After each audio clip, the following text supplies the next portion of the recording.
el libro de Miqueas. Yo le invito a que me acompañe a Miqueas capítulo 5 y vea conmigo en esta hora los versículos 1 al 6. Miqueas capítulo 5, versículos 1 al 6.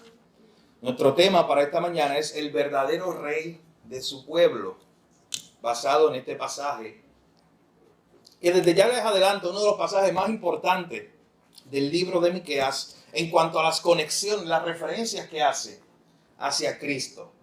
Así que le invito a que me acompañe a su Biblia, Miqueas. Continuamos con nuestra serie de libros, de sermones sobre este libro, Miqueas capítulo 5, versículos 1 al 6, dice así la palabra del Señor. Rodéate ahora de muros, hija de guerreros. Nos han sitiado, con vara herirán en la mejilla al juez de Israel. Pero tú, Belén Efrata, pequeña para estar entre las familias de Judá, de ti me saldrá el que será Señor en Israel. Y sus salidas son desde el principio, desde los días de la eternidad. Pero los dejará hasta el tiempo que dé a luz la que ha de dar a luz. Y el resto de sus hermanos se volverá con los hijos de Israel. Y él estará y apacentará con poder de Jehová, con grandeza del nombre de Jehová su Dios. Y morarán seguros, porque ahora será engrandecido hasta los fines de la tierra. Y este será nuestra paz. Cuando el asirio viniere a nuestra tierra y cuando hollare nuestros palacios, entonces levantaremos contra él 7 pastores y 8 hombres principales. Y devastarán la tierra de Asiria a espada, y con sus espadas la tierra de Nimrod. Y nos librará del asirio cuando viniere contra nuestra tierra y hollare nuestros confines. Oramos al Señor. Padre, gracias te damos en esta hora. Gracias por tu salvación. Gracias por la iglesia, por el cuerpo de los pecadores que han sido redimidos por gracia y hoy nos has juntado, nos has unido, Señor, para cantarte cánticos, para adorarte, para unirnos a lo que tú estás haciendo y escuchar tu palabra hoy. Te pedimos que hables a nuestras vidas, a nuestros corazones y como siempre te decimos, Señor, las necesidades nuestras son diversas en esta mañana, pero la solución es la misma, es tu palabra.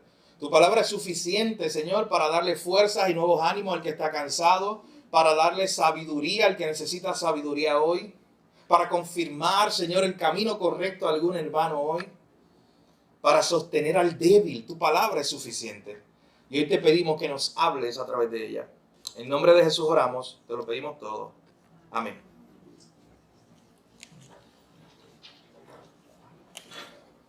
Hace algunos años atrás, yo tuve la oportunidad de hacer el viaje más largo de mi vida. Me gustó tanto que lo terminé haciendo 2 veces.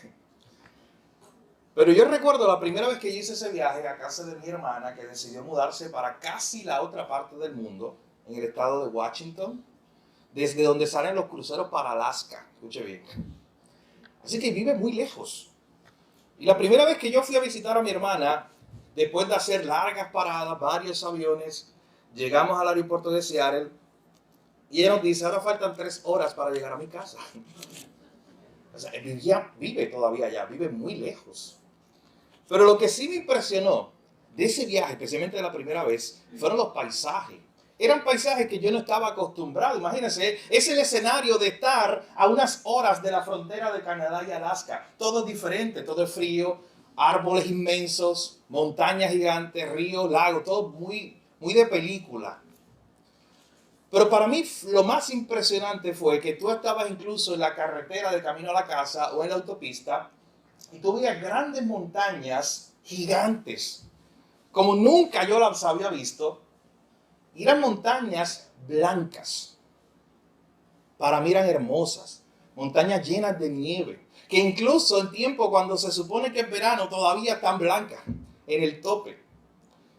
Así que eso era un lugar impresionante. Yo recuerdo haberme impresionado tanto la primera vez que lo vi allí, que me detuve, que le pedí que nos detuviéramos un momento en un lugar seguro en la carretera para tirarle fotos. Porque yo quería guardar ese recuerdo.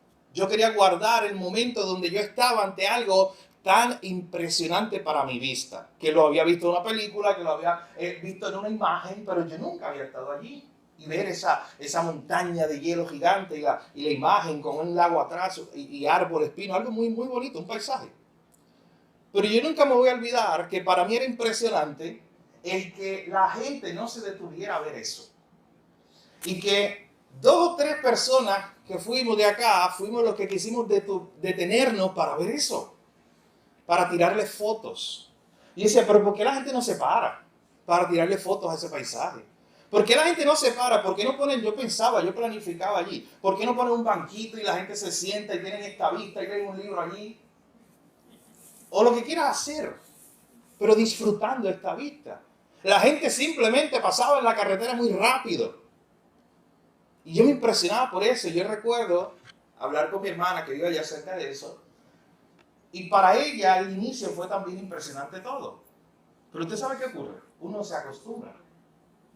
Y la gente que vive allí, ya para ellos no es tan impresionante. Una montaña de hielo que la ves todos los días, gigante.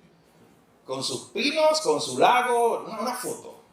Pero para ellos ya es la vista de todos los días. Para un extranjero, para alguien que nunca había estado allí, para mí fue muy impresionante. Yo quería quedarme allí. Usted sabe que algo parecido ocurre con Dios. Cuando nosotros estamos delante de Dios, nosotros vemos su majestad, nosotros vemos su gloria, nosotros vemos su grandeza, lo grande que es, más grande de lo que imaginamos, como acabamos de cantar. Pero tú tienes que tener cuidado que no te ocurra como le ocurrió muchas veces a este pueblo de Israel, al pueblo del cual estamos viendo que Miqueas le escribe este libro. Un pueblo que se acostumbró, como hemos hablado antes, a los ritos. Un pueblo que se acostumbró a Dios y como había ido todos los días al templo, ya las cosas como que no le impresionaban. Como que ya no quedaban impresionados con Dios, porque todo era simplemente rutina. A.W. Tozer, un pastor del siglo pasado, escribió en una ocasión lo siguiente: si hay una enfermedad terrible en la iglesia de Cristo hoy, es que no vemos a Dios tan grande como es. Y eso lo escribió hace como 50 años atrás. Imagínense hoy. Si hay una enfermedad terrible en la iglesia de Cristo hoy, es que no vemos a Dios tan grande como es. Hemos perdido ese concepto del esplendor de Dios, de lo grande que es Dios.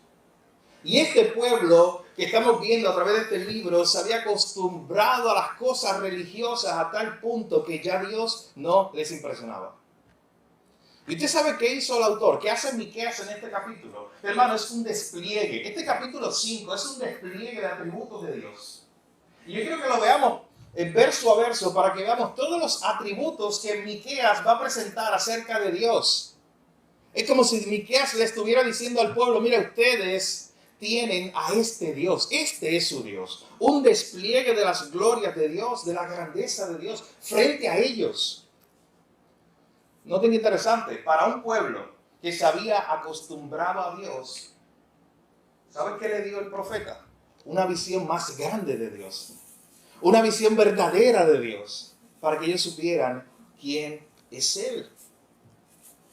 Hoy veremos cómo el autor, el profeta Miqueas, repite una y otra vez este argumento que se ha repetido en todo el libro: la esperanza en medio del juicio. Si usted recuerda de qué se trata el libro de Miqueas, Miqueas está anunciando un juicio que vendría. Los asirios estaban ahí a las puertas de Jerusalén. Pero los asirios no eran el problema más grande. Dios iba a librar a Israel de los asirios. ¿Usted sabe quién era el problema más grande? Que algunos años después vendría Babilonia, vendría Nabucodonosor y vendría a destruir. Así que Miqueas está diciéndole a este pueblo una y otra vez: arrepiéntanse, busquen al Señor. Pero en medio de toda esta noticia de juicio, mi hermano, lo más hermoso del libro de Miqueas es que siempre hay esperanza. Siempre Dios permite que el pueblo tenga, aunque sea una gota de esperanza, en medio de las noticias de juicio. Hubo un reformador francés del siglo XVI que, escribiendo sobre esto, o tratando de entender al libro de Miqueas, él le llamaba la atención. Él decía: oye, es que a mí me llama mucho la atención lo que hace Miqueas, porque en un capítulo le dice que el juicio completo de Dios va a venir sobre él. Y antes de que se acabe el capítulo, les dice, pero yo estaré con ustedes, yo los libraré, yo los guardaré. Jerusalén física va a ser destruida. Eso lo vimos la semana pasada, en las 2 semanas pasadas anteriormente. Le dice, Jerusalén física va a ser destruida. Pero luego le habla de una Jerusalén futura, celestial, donde va a estar el pueblo de Dios. ¿Y se acuerdan de la imagen de pastor que se ha estado presentando? Mi hermano, hoy se va a repetir. Miqueas repite una y otra vez la imagen de un buen pastor que cuida a su pueblo. O sea, en medio de un Dios justo, que es santo, que está castigando el pecado de su pueblo, Él siempre se muestra como un Dios de perdón, de gracia, de misericordia y que provee esperanza para su pueblo. Pero ese es el Dios que tú y yo le servimos. Un Dios de gracia, un Dios de misericordia. Y eso es lo que quería hacer Miqueas, presentarle este despliegue de los atributos de Dios para que este pueblo conociera a su Dios verdaderamente. Hermano, nota lo que estoy diciendo, para que este pueblo conociera a su Dios. Porque este era un pueblo que era religioso, pero no conocía a Dios verdaderamente. Así que acompáñenme a ver todos estos atributos que aparecen en el capítulo 5 acerca de Dios. Miqueas va a desarrollar estos atributos del Señor frente a ellos. Y en primer lugar, miren conmigo el versículo 1 y la primera parte del verso 2. Lo primero que describe Miqueas acerca de Dios es que Dios es el verdadero gobernante de su pueblo. Es que Dios es el verdadero rey de su pueblo. Miren cómo comienza esto. En el versículo 1 aparece una amenaza, aparece un juicio, aparece una noticia de alerta. Dice, rodéate ahora de muros, hija de guerreros, porque nos han sitiado.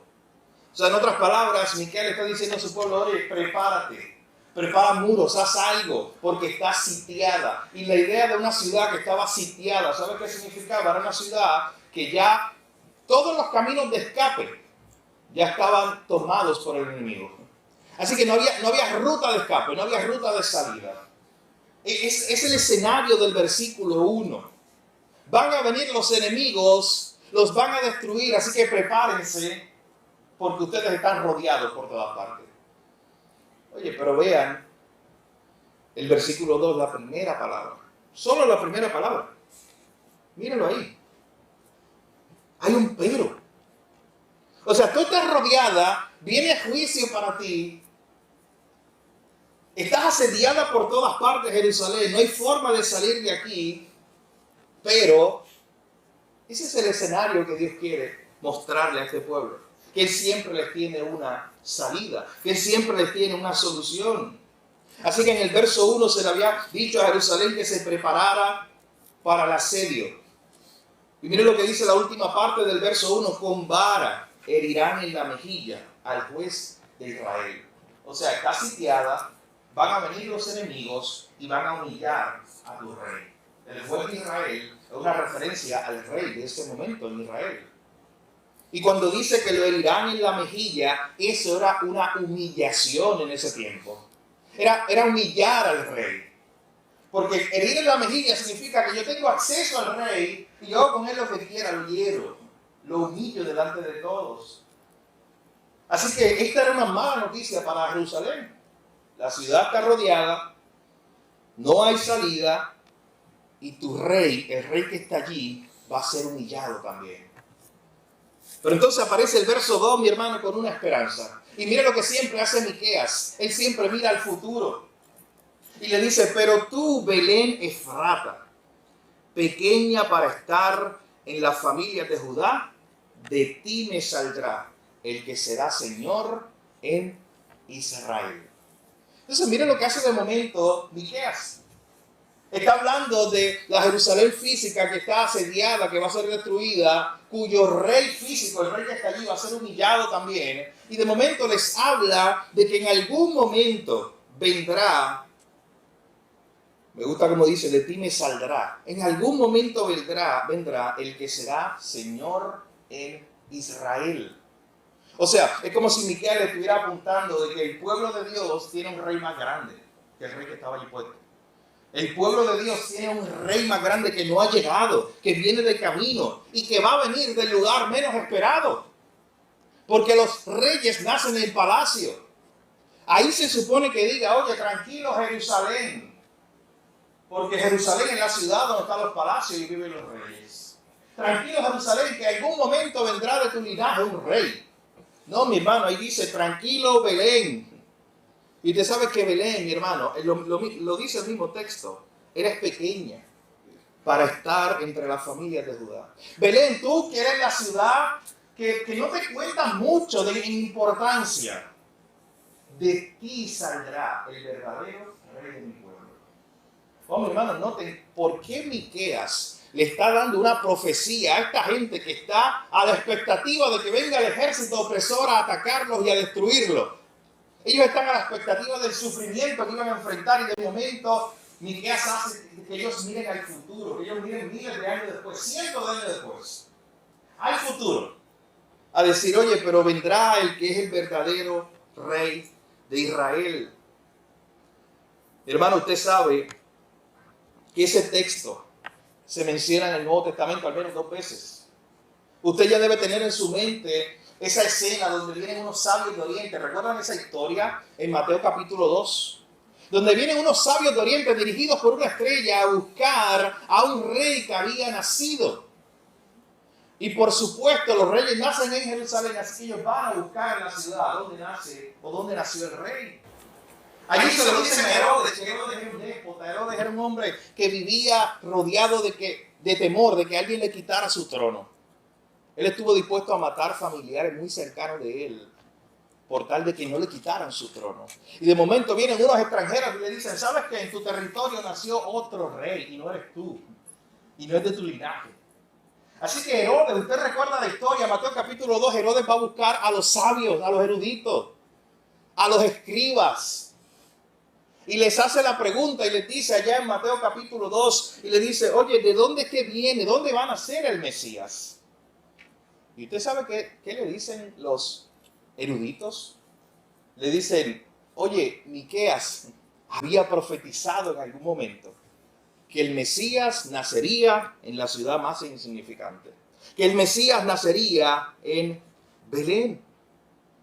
Y es interesante, mi hermano, deténgase un momento, haga un paréntesis aquí, para que piense, ¿por qué Jesús nace en Belén si ellos no vivían allí? La familia de Jesús, o sea, María y José, ya vivían en la tierra de Nazaret o en la región de Galilea. Ellos no vivían en Belén. Y piense por un momento, ¿por qué es que Jesús nace en Belén? Usted dice, oye, porque se tenía que cumplir la profecía. Sí, se tenía que cumplir la profecía. ¿Y sabes qué hizo Dios? Permitió que se hiciera un censo. Que a un rey, a un gobernante, se le ocurriera hacer un censo para que cada persona tuviera que ir a su ciudad de origen. Así que José se tuvo que montar en su burrito con María embarazada, un viaje difícil con una mujer embarazada, y ir hasta Belén. Yo creo que aquí ustedes vean las dos cosas, mi hermano. El hombre planificando algo. O sea, ese rey no sabía que cuando él le dijo a su secretario, oye, hazme un edicto para hacer un censo, para que toda la gente venga a sus pueblos de origen. Él no sabía, mi hermano, que él estaba siendo usado por Dios para cumplir una profecía, para obligar a José y María a ir a Belén, para que cuando estuvieran en Belén, allí naciera Jesús. Así que ese detalle, mi hermano, le puede mostrar a usted en esta hora que todo lo que ocurre, aun lo que parezca más insignificante, aun lo que parezca sin mucha relevancia, como un censo, todo eso está en las manos de Dios y todo eso puede ser usado por Dios para el cumplimiento de sus propósitos. Así que Jesús tenía que nacer en Belén, era parte de la profecía. Y esos sabios, cuando citan la profecía antigua que decía de un Mesías que nacería en Belén, están citando a Miqueas capítulo 5, el pasaje que tenemos delante de nosotros hoy. Así que, mi hermano, regresando a ese pasaje de Miqueas capítulo 5, tenemos en primer lugar lo que se nos presenta aquí, el verdadero gobernante de su pueblo. No era el rey que estaba allí en ese momento. Ese rey sería humillado, sería descartado, iba a morir en algún momento. Miqueas hace que la gente vaya y mire el futuro, para que ellos busquen en el futuro la esperanza que solamente pueden tener en el Señor. De hecho, usted sabe que la religión cristiana es una fe que te lleva a vivir en el presente, recordando lo que Dios hizo, o sea, recordando el pasado, pero con tu mirada siempre puesta en el futuro. O sea, no tiene sentido hablar de una fe cristiana sin futuro. Imagínate que quitamos el libro de Apocalipsis de la Biblia y tú no tienes certeza de nada de lo que va a ocurrir. Imagínate que de momento tú solamente tienes el presente y el pasado, pero no sabes nada del futuro. Tú sabes que la gente por ahí bromea diciendo, oye, pero es que nadie conoce el futuro. Sí, es verdad. Humanamente hablando, nadie conoce el futuro. Pero sí, si tú eres un creyente, tú tienes la Biblia. Tú tienes la palabra de Dios. E implica que tú tienes ahí algo del futuro que Dios registró para ti. Y piensa por un momento, ¿para qué Dios registró eso? ¿Para qué Dios dejó registrada esas palabras hermosas de Apocalipsis 21 y 22 que nos dicen que un día habrá una ciudad nueva? Que un día habrá una nueva Jerusalén, que un día se acabará el lloro, que un día se acabará el sufrimiento. ¿Por qué eso está ahí? Para que el creyente viva en el presente, mi hermano, con su esperanza puesta allá, puesta en el futuro. Así que esta gente, cuando están sufriendo, cuando Jerusalén está siendo asediada, cuando ellos no podían confiar ni en su propio rey, el rey que tenían en ese momento, porque el rey iba a ser humillado, Miqueas les dice a ellos, oye, pero tranquilos, porque el pueblo de Dios tiene un rey verdadero que aún no ha llegado. Y ese rey verdadero no nacerá en Jerusalén como nacen todos los reyes. Ese rey verdadero nacerá en Belén. ¿Y usted sabe quién había nacido en Belén? David. Así que era importante también señalar esa idea de que este rey que vendría en el futuro era un descendiente de David. Así que el primer atributo que se presenta aquí, mi hermano, lo que está haciendo Miqueas es presentar atributos de Dios delante de este pueblo. Es como tomar un diamante y comenzar a verlo en sus diferentes facetas. El primer atributo es presentar a Dios como el verdadero rey de su pueblo. En segundo lugar, vea conmigo la segunda parte de ese versículo 2. Sus salidas son desde el principio, desde los días de la eternidad. Entonces de momento se nos dice, oye, pero es que este es un rey que va a venir en el futuro, pero es que ha sido eterno. A mí me confundí. ¿Cómo es un rey que va a venir en el futuro, pero es que él ha sido eterno? ¿Cómo es que él va a venir en Belén, a salir de Belén, si él siempre ha existido? Y noten que ahí se presenta ese atributo, mi hermano, el Dios que se hizo hombre, que se encarnó. Noten lo que se está manifestando aquí, lo que Miqueas está haciendo con este pueblo, mostrándoles en el futuro este atributo de Dios. Este Dios que un día vendría y nacería, y él mismo sería un hombre. Nacería en Belén. Sus salidas son desde el principio, desde los días de la eternidad. Y miren luego lo que dice el versículo 3, la primera parte. Pero los dejará hasta el tiempo que dé a luz la que ha de dar a luz. Hermano, ¿usted sabe de quién está hablando ahí? Noten que él está presentando profecía tras profecía acerca de Cristo, acerca del Rey verdadero del pueblo. Y noten que ahí presenta la divinidad de Jesús y la humanidad de Jesús. O sea, él ha sido eterno, él es desde la eternidad, pero él nacería de una virgen. Él sería un humano también como nosotros. Y cuando dice esa primera frase del versículo 3, los dejará hasta el tiempo que dé a luz la que ha de dar a luz. La mayoría de estudiosos bíblicos lo que dicen, mis hermanos, es que ahí lo que está presentando es esta idea de que Israel no tendría rey. Desde que fueran llevados al cautiverio en Babilonia hasta Cristo. Y es verdad, ellos no tuvieron un rey. Cristo fue el rey que llegó y nació allí en Belén. Así que noten que se están presentando estos atributos. Dios es el verdadero gobernante, el verdadero rey de su pueblo. En segundo lugar, Él es el Dios que se hace hombre. Él es el Dios que es desde la eternidad, pero que un día vendrá y nacerá en Belén. Recuerden que todo esto son cosas que tú y yo vemos en el pasado. Tú y yo vamos a recordar la historia de Jesús. Pero esta gente en este momento estaba mirando el futuro. Esto no había ocurrido todavía. Así que para ellos simplemente era una esperanza. Dios un día vendría, sería un hombre y nacería en Belén. Pero no solamente eso, miren lo que dice la última parte del verso 3. Dice, y el resto de sus hermanos se volverá con los hijos de Israel. Usted sabe lo que hace este pasaje, esa última línea del verso 3. presentarnos a Dios como el unificador de su pueblo.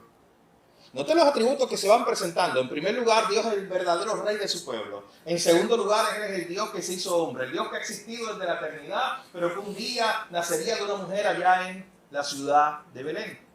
En tercer lugar, Él es el que unifica a su pueblo. Él es el que toma al remanente, el resto de sus hermanos, y los volverá a unir con los hijos de Israel. Y ese pasaje, ese versículo 3, la parte final, probablemente tiene alusión a dos cosas.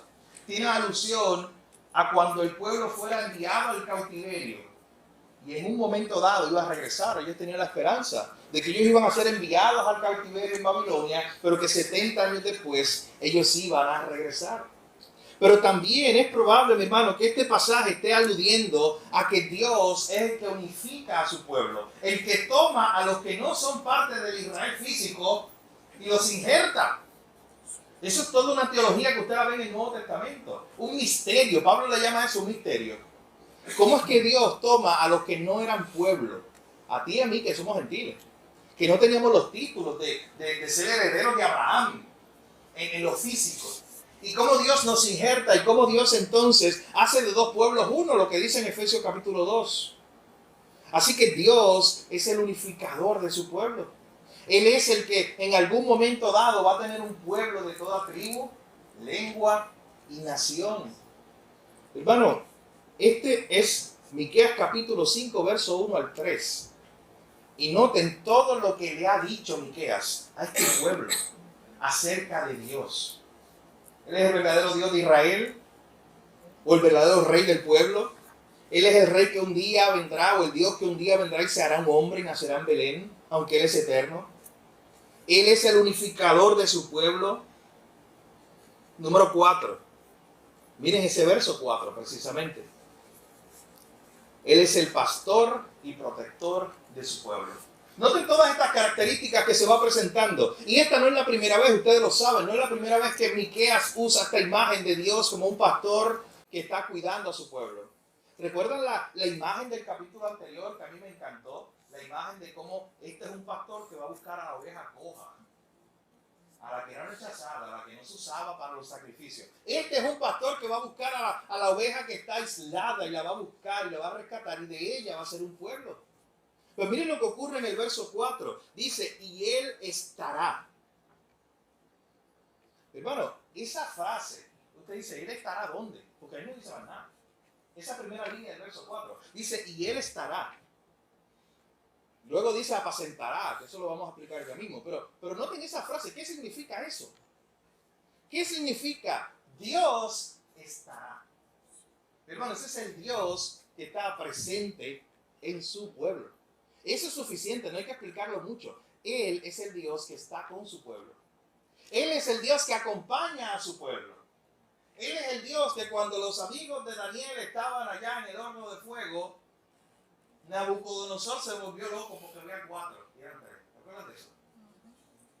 Es el Dios que está con su pueblo, que lo acompaña. Si usted va más atrás, es el Dios que acompañaba a su pueblo en medio de Israel, en medio del camino a la tierra prometida. Ustedes recuerdan a Moisés diciendo, Señor, si tú no vas con nosotros, si tu presencia no nos acompaña, le dijo Moisés a Dios, no nos saque de aquí.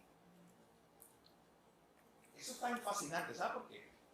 La tierra prometida, como quiera, era una tierra que fluía leche y miel. Como quiera, era una tierra buena. Pero a Moisés no le importaba eso. Moisés le decía, yo no quiero la tierra de leche y miel si tú no estás con nosotros. Cualquier otro diría, sí, dame la tierra de leche y miel. Olvídate, que nos acompañe. Pero Moisés sabía que Dios era más grande que esa tierra de leche y miel. Y más importante que esa tierra de leche y miel. Así que ese concepto de la presencia de Dios con su pueblo, el Dios que acompaña a su pueblo, el Dios que está con su pueblo, es algo que viene en todo el Antiguo Testamento. Y Miqueas se lo dice, se lo recuerda al pueblo. Él estará. No tienes que explicar más nada. Este es el Dios que acompaña a su pueblo. Es como si Miqueas le estuviera diciendo, oye, tranquilo, ustedes van a ir a un cautiverio, ustedes van a sufrir cuando vengan los enemigos, Jerusalén va a ser destruida, sí, todo eso es una realidad, pero tranquilos porque Él estará con ustedes. Hermano, es la misma realidad para el creyente hoy. Es la misma realidad.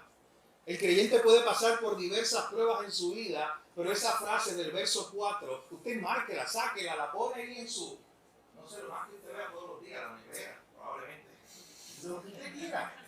Póngalo ahí, Él estará. Y dice, pero esa frase, Él estará. ¿Saben para qué? Para que le recuerde que Dios está contigo. Que Él está, mi hermano, que es real. La presencia de Dios es real acompañando a su pueblo. Siempre lo ha sido. Desde el Antiguo Testamento, mi hermano. Ahora más con la realidad que tenemos. Su Espíritu Santo en nosotros. Él estará. Pero no solamente eso, es el Dios que está. Noten la imagen. Él es el pastor y protector de su pueblo. Dice, y Él apacentará con poder de Jehová, con grandeza de nombre de Jehová, su Dios. La palabra apacentar significa pastorear. Así que noten la imagen otra vez de un pastor. Y Miqueas le está diciendo, no importa por todos los valles de sombra de muerte que ustedes vayan a pasar de aquí a varios años. Dios estará con ustedes y Él va a ser su pastor. Él los apacentará. Y noten que Él está utilizando todavía la imagen. Todo esto está conectado con el rey que vendría y nacería en Belén. Que sería el buen pastor. Que apacentaría o pastorearía al pueblo de Dios con el poder de Jehová, con la grandeza del nombre de Jehová su Dios. Y por eso viene la siguiente frase. Y morarán seguros. Los salmos están llenos de estas imágenes de cómo uno puede dormir tranquilo. Bueno, ¿no recuerdan el Salmo 121 que dice que el Señor no duerme? Y como el Señor no duerme, tú puedes dormir tranquilo. Como Dios no duerme, porque Él es el que cuida a su pueblo, el que aun cuando su pueblo está dormido, está indefenso, Él es el que lo cuida, tú puedes estar tranquilo. Morarán seguros. Miren esa imagen que se usa ahí. O sea, este no solamente es un Dios que está con su pueblo, que lo acompaña en los momentos difíciles, no es un Dios solamente que es el pastor, el que los pastorea, la imagen del pastor con su callado, con su vara, dirigiendo a sus ovejas y a su pueblo. Este es un Dios que hace que su pueblo se sienta seguro. Yo no sé quién fue el que me lo dijo a mí, pero ya yo lo he experimentado tantas veces, que cuando yo tuviera un hijo, yo como predicador iba a usar 1000 ilustraciones de mi hijo. Porque todos los días pasan cosas. Y una de las cosas que yo he aprendido como padre estos 3 años, precisamente es algo parecido a esta idea. De cómo mi hijo se siente seguro solo por la presencia de su papá, aunque su papá no está hablando. Miren la imagen. Solo porque yo esté ahí. Usted sabe que él ha tenido sueños, él se ha despertado llorando incluso en la noche, y cuando se despierta y me llama a papá, yo solamente lo he tenido que tocar y se duerme. ¿Y usted sabe qué significa eso? Para él. Usted lo ha experimentado con sus hijos, con sus nietos. Eso significa el que está contigo, tranquilo. O sea, si papá está contigo, sigue dormido ahí, aunque tuviste una pesadilla. Hermano, ¿cuánto más con Dios? Este es el Dios que es pastor de su pueblo. Este es el Dios el que dice que va a estar. Él estará con su pueblo. Este es el Dios que dice que con Él vamos a morar seguros. Ese es el Dios que no importa si estamos en la barca ahí y la barca se está hundiendo como le pasó a los discípulos. ¿Usted sabe qué era lo más impresionante ahí? Que no importa si la barca se hundiera ya, esa historia. Jesús estaba con ellos. ¿Qué iba a hacer Jesús para rescatarlos? Yo no sé. Y es probable que no pudiéramos explicarlo nosotros. Pero en medio de esa tormenta, esta gente podía estar segura porque Jesús estaba con ellos, mi hermano, allí. Y eso era suficiente. Dios es el que hace morar seguro a su pueblo. Noten lo que dice al final, porque ahora será engrandecido hasta los fines de la tierra. Ese mismo versículo, quiero leerlo para que usted lo escuche en la Nueva Versión Internacional. Ese versículo 4. Dice, Él se establecerá y los pastoreará con el poder del Señor, con la majestad del nombre del Señor su Dios. Y mire lo que dice de su pueblo. Ellos vivirán seguros, porque Él dominará hasta los confines de la tierra. ¿Usted sabe por qué el pueblo podía dormir seguro? Porque su Padre, su Dios, era el Señor de los confines de la tierra. Era el que tenía el mundo en sus manos. La Nueva Traducción Viviente, escuchen este mismo versículo, versículo 4. Él se levantará para dirigir a su rebaño con la fuerza del Señor y con la majestad del nombre del Señor su Dios. Y dice luego, entonces su pueblo vivirá allí tranquilo, porque Él es exaltado con honores en todas partes. Si Dios es el Dios soberano, el exaltado, de quien no hay alguien más grande que Él, si Dios es el que domina todos los confines de la tierra, su pueblo entonces puede vivir tranquilo, su pueblo puede vivir seguro, su pueblo puede morar seguro. Así que noten todas las imágenes que se están presentando aquí. Dios es el verdadero rey de su pueblo. Este es el Dios que un día vendría y se encarnaría, el que nacería en Belén, pero no era un niño más, no era un humano más, porque este vendría desde la eternidad. Luego se nos dice que Él es el unificador de su pueblo. En el versículo 4 se nos dice que Él es el pastor y protector de su pueblo. Y noten este quinto atributo que aparece en el verso 5. Esa primera línea del verso 5. Qué impresionante. Yo le decía al pastor Edgardo mientras yo preparaba este sermón, que solo con esa línea es suficiente, mi hermano, para nosotros hablar tanto acerca de lo que significa eso. Miren esa primera frase del verso 5, dice, y este. ¿Quién es este? Bueno, el que nacerá en Belén. Aquel que es nuestro pastor, aquel que nos hace morar seguros, todo lo que hemos visto ya. Este será nuestra paz. Hermano, el libro de Isaías capítulo 9 presenta una profecía de Jesús y se nos dice que ese niño que nos es dado es admirable, consejero, Padre eterno, Dios fuerte, y uno de los títulos, ¿recuerdan cuál es? Príncipe de paz. Y todo esto está conectado. Cristo cuando vino en Juan capítulo 14, verso 27, le dijo a la gente, a sus discípulos, al pueblo, mi paz les dejo, mi paz les doy. Y luego sabes que Pablo hace uso de todas estas frases para en Romanos capítulo 5, versículo 1, resumir el evangelio y decir, justificados pues por la fe, tenemos paz para con Dios por medio de Cristo. Por medio de este que es nuestra paz. ¿Y por qué es importante que tengamos un pacificador, un mediador? Bueno, porque usted sabe que Dios es un Dios santo y usted y yo somos pecadores. Necesitamos a alguien en el medio. Necesitamos a alguien que trajera la paz. Y Cristo se presenta aquí, mi hermano, como es el único que puede traer la paz. Yo tengo un libro en casa que se llama Paz Financiera. Muy bueno, los principios. Pero usted sabe que al final, si yo leo ese libro y lo releo y aplico todos los principios, relativamente puedo tener eso de paz financiera. Pero al final, mi paz, mi hermano, no viene porque todas mis deudas te pagan. Gloria a Dios cuando llegue eso. Usted no quiere eso conmigo. Todas mis deudas de acá. Gloria a Dios que la deuda más grande mía era aquella. Era el pecado y ya Cristo la pagó. Pero la deuda humana. No va a llegar la paz cuando tus deudas estén pagas, mi hermano. Eso va a ser un día de celebración de seguro. Pero no se engañe de que ahí llega la paz a su vida. No, mi hermano. No hay nada aquí que le vaya a dar tanta paz como la paz que da Cristo.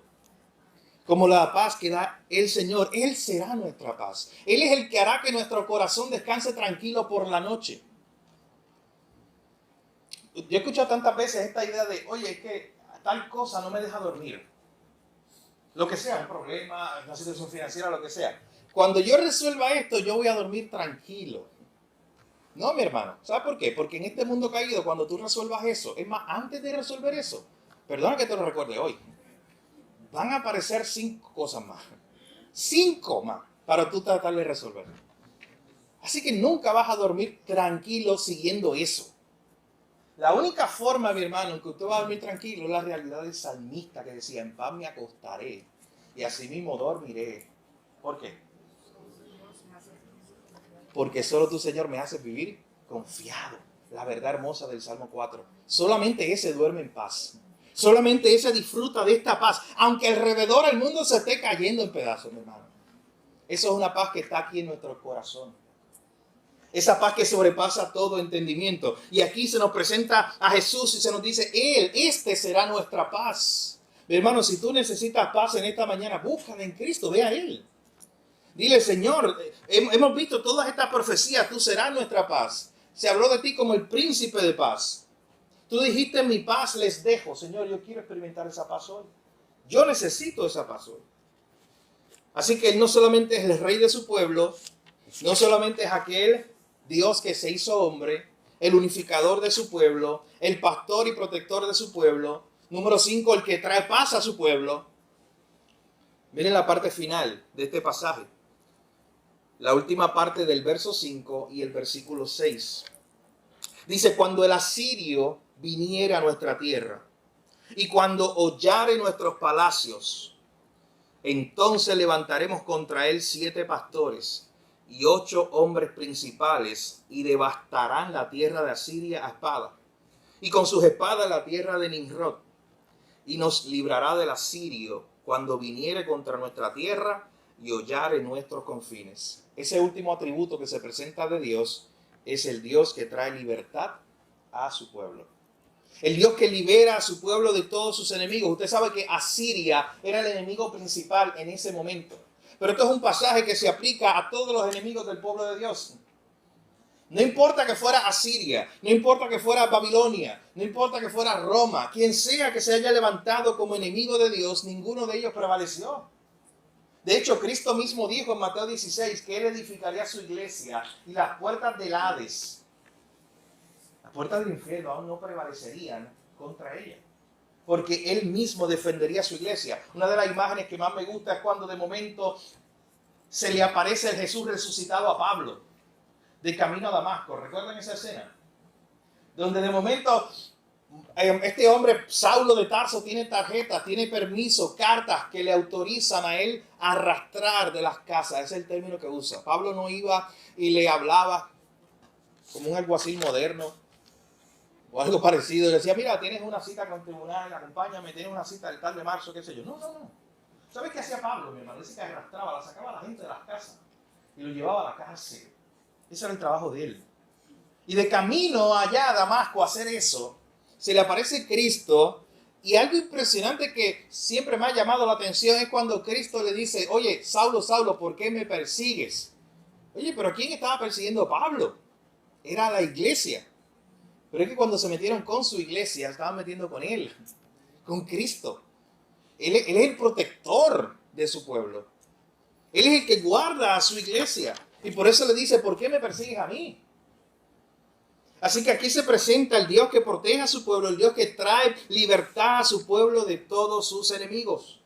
Y ahí dice, oye, cuando venga Asiria y venga a nuestra tierra, cuando vengan nuestros enemigos a meterse a nuestros palacios, nosotros estaremos preparados. O sea, la idea de este pasaje es que Dios les proveería cuidado, Dios les proveería algo, de alguna manera Dios los ayudaría. Eso que dice ahí, entonces levantaremos contra el enemigo 7 pastores y 8 hombres principales. Mi hermano, para los judíos el número 7 era el número de perfección.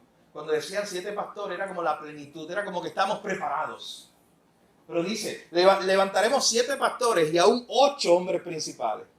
La idea es que estaremos más que preparados cuando vengan los enemigos. O sea, si Dios es el protector de su pueblo, si Dios es el pastor de su pueblo, el que trae paz a su pueblo, que vengan los enemigos porque nosotros estaremos preparados. Eso es lo que dice este pasaje. Así que noten conmigo una vez más, este pueblo está a punto de ser destruido. Este pueblo está a punto de que lleguen los enemigos. Y lo que hace Miqueas es poner su mirada en el futuro. Decirle, miren a Dios, miren el Dios que los cuida, miren el Dios que los guarda, miren el Dios que los protege. No miren al ejército que viene, porque son más que ustedes. Y ustedes se van a desanimar. Hermano, esa es la gran tendencia nuestra, el gran problema nuestro en nuestra humanidad. Que en vez de mirar a Dios, el Dios de la Biblia, el Dios que tú tienes, este Dios grande, este Dios que tú dices amén cuando decimos que es el Dios protector, el Dios guardador, el Dios que te da paz. El problema es que cuando tienes un enemigo de frente, una prueba de frente, no miras a Dios. Nuestra tendencia es no mirar a Dios, es mirar las cosas, es mirar los problemas. Y a veces hasta ver lo más grande que Dios. Y aquí lo que hace Miqueas frente a un pueblo que tenía delante un gran problema, es decirle, no miren a los enemigos, no miren a los asirios ni a los babilonios, miren a Dios. Ese Dios es el que está con ustedes. Mi hermano, ¿usted sabe qué? Aun cuando nosotros veamos todos estos atributos de Dios que hemos visto en esta mañana, Dios sigue siendo más grande de lo que nosotros imaginamos. Lo cantamos hace unos minutos. Dios es más grande de lo que imaginamos. Aun cuando vemos todos estos atributos, mi hermano, recuerda hoy todo lo que Dios es y todo lo que Dios significa para su pueblo. Recuérdalo hoy, no solamente en forma teórica. Recuerda en esta mañana su cuidado, su salvación, su liberación. Recuerda la esperanza que Él trae a su pueblo y lo que nos provee. Recordemos en esta mañana el glorioso Salvador que nació una vez en Belén, mi hermano, y que aún hoy sigue siendo el pastor de su pueblo. Sigue cuidando a su pueblo, sigue guardando a su pueblo. Recordemos hoy a ese buen pastor. Y quizás esta es una de las líneas que más recordarás de este sermón en esta mañana, mi hermano, pero tómalo personal. Tú, si eres un creyente, tú tienes un buen pastor que cuida de ti. Hoy, mi hermano, hoy. En lo personal, sí, tú tienes un buen pastor que cuida la iglesia, que cuida a tu familia, pero en lo más personal, tú tienes un buen pastor que está cuidando hoy, mi hermano, de ti, de cada asunto de su vida. Bueno, un buen pastor tan comprometido contigo y conmigo que dio su vida por una oveja que era rebelde, como tú y como yo. Miren la imagen de Dios. Y quiero terminar con esto, volviendo a lo que les hablaba al principio de A.W. Tozer, este autor que dijo: una enfermedad terrible en la iglesia de hoy es que no vemos a Dios tan grande como es. Él terminaba esa frase diciendo: nos hemos tomado mucha libertad con Dios. Ya no lo vemos como el Dios grande. Ya no lo vemos como el Dios todopoderoso, como el Dios todo sabio. Hermano, y lo que quería hacer Miqueas para que este pueblo pudiera crecer en fe y pudiera crecer en confianza y pudiera enfrentar a todos sus enemigos es darle una buena dosis de Dios. Usted necesita crecer en su fe para enfrentar un problema. Pero hermano, usted necesita ver un Dios más grande de lo que lo está viendo hoy. Y para ver un Dios más grande de lo que está viendo hoy, mi hermano, no está en Netflix. No está en el lugar favorito suyo, por ahí, en lo que sea, en su hobby favorito, mi hermano. Solamente está aquí en la palabra de Dios. Usted necesita pasar más tiempo en la palabra de Dios para entonces ver los atributos de este Dios. Y cuando usted ve al Dios grande, usted dice: wow, yo conozco a este Dios grande. Este Dios grande está conmigo y es el que me acompaña. Y usted vea todos los atributos de este Dios que dice: conmigo morarán seguros. Y usted dice: pues ese es mi Dios. Ese es el que me acompaña hoy. Ese verso 4 que dice: Él es el Dios que estará. Hermano, es el Dios que está hoy contigo. No importa lo que esté pasando. Si tú eres creyente, es el Dios que está hoy contigo. Pero eso es una frase que invitaba a este pueblo a mirar al futuro y decir: ¿sabes qué? El Dios que estará siempre. Es el Dios que está contigo hoy. Y es el Dios que te acompañará. Es el Dios que trae paz a su pueblo. Él es el buen pastor. Tú tienes hoy ese buen pastor disponible, mi hermano, para ti. Quiere el Señor que nosotros podamos, como iglesia, como familia, como creyente, tener una visión más grande de Dios. Porque automáticamente cuando yo vea a Dios más grande, todo lo demás lo voy a ver más pequeño. Y eso es bueno. Que Dios sea lo más grande, mi hermano, en mi vida. Que Dios sea lo más grande que yo vea en mi mente. Él es un Dios más grande de lo que nosotros podemos imaginar. Es un Dios bueno, un Dios todopoderoso. Padre, gracias te damos en esta hora. Gracias por tu palabra. Gracias por tu bondad. Oh Señor, este pueblo estaba enfrentando problemas, estaba enfrentando sufrimiento. En algunos años este pueblo sería destruido. Y tú envías a un profeta para que les recuerde el Dios que ellos tienen. Les recuerden que el Dios que ellos tienen no es un Dios manipulable, no es un Dios pequeño, no es un Dios que está en un solo lugar a la vez. Señor, tú le enviaste a este profeta para que les recordara que el Dios que ellos tienen es el Dios que domina todos los confines de la tierra. Es el Dios que trae paz, es el Dios que hace que su pueblo more seguro. Es el Dios que estará, el Dios que está hoy con su pueblo, que lo acompaña. Es el Dios que vino a este mundo, nació allá en Belén y vino a traernos salvación y vida eterna. Gracias, Señor, por un Salvador tan grande. Oh Señor, en primer lugar te pedimos perdón porque por alguna razón hemos dejado a un lado esa imagen grande de Dios que aparece en la Biblia. Y ya no tenemos o no creemos muchas veces en ese Dios todopoderoso que nos acompaña todo el tiempo y que nunca nos deja, que nunca nos abandona. Perdónanos porque muchas veces hemos dudado en medio de pruebas y dificultades. Hemos dudado de que tú estés con nosotros, Señor. Hoy te pedimos perdón. Pero también te pedimos que nos ayudes, que crezca en nuestra mente el concepto de quién eres tú. Señor, porque cuando tenemos a un Dios grande en nuestra mente, todo lo demás lo veremos pequeño, incluso nuestro problema más grande aquí en la tierra. Oh Señor, ayúdanos. La solución que tú das en tu palabra para aumentar nuestra fe es ver a Dios más grande, Señor. Es verte como tú eres, en todo tu esplendor, en toda tu gloria, con todo tu poder y autoridad. Señor, tú eres el que haces que nosotros podamos morar seguros. Y te pedimos que nos ayudes hoy a descansar en esa hermosa verdad. Gracias por tu palabra, Señor. Y trae fruto por medio de tu Espíritu Santo a nuestras vidas. Te lo pedimos en el nombre de Jesús. Amén. Si tú no conoces al buen pastor, hoy es un buen día. Es un buen día para que vengas a Él. Si no conoces al buen pastor, usted sabe que usted puede traducir todo esto, todo lo que es Cristo, al Salmo 23, hace imagen del buen pastor. Es la misma idea. El buen pastor que te está guiando en valle de sombra de muerte, el buen pastor que te lleva a lugar seguro, el buen pastor que te lleva a los lugares donde hay ríos, donde la oveja puede comer, puede alimentarse. Toda esa imagen es la que se está presentando aquí. Así que si tú no tienes el buen pastor, hoy es el día de salvación, hoy es el día de venir a Él. De reconocer lo que hizo ese buen pastor que entregó su vida por sus ovejas. De reconocer que tú no podías salvarte a ti mismo y Él te salvó y lo hizo por gracia. Lo hizo y fue un regalo. Y hoy tú puedes obtener la salvación y vida eterna poniendo tu confianza en Él. Pero de igual manera, en esta hora, como iglesia, yo te invito a que medites. ¿Estás viendo a Dios verdaderamente grande en tu vida? ¿Qué concepto de Dios tienes? ¿Un Dios pequeño? ¿Un Dios que te acompaña de vez en cuando, pero hay lugares donde Él no puede hacer nada? ¿Un Dios que no tiene toda la fuerza para ayudarte? O mi hermano, tiene la imagen de un Dios todopoderoso, el Dios de Israel, el Dios del universo, que está contigo y prometió estar contigo todos los días hasta el fin. ¿Qué imagen tiene de Dios en esta mañana? Pídele hoy a Dios que en tu mente, en tu corazón, Él sea más grande cada día, para que veas tu problema y para que veas todas las demás cosas a tu alrededor como cosas pequeñas comparadas con el Dios que tú y yo tenemos hoy. Así que el Señor nos ayude, mi hermano, en medio de este tiempo difícil que podamos estar enfrentando, a mirar a Dios.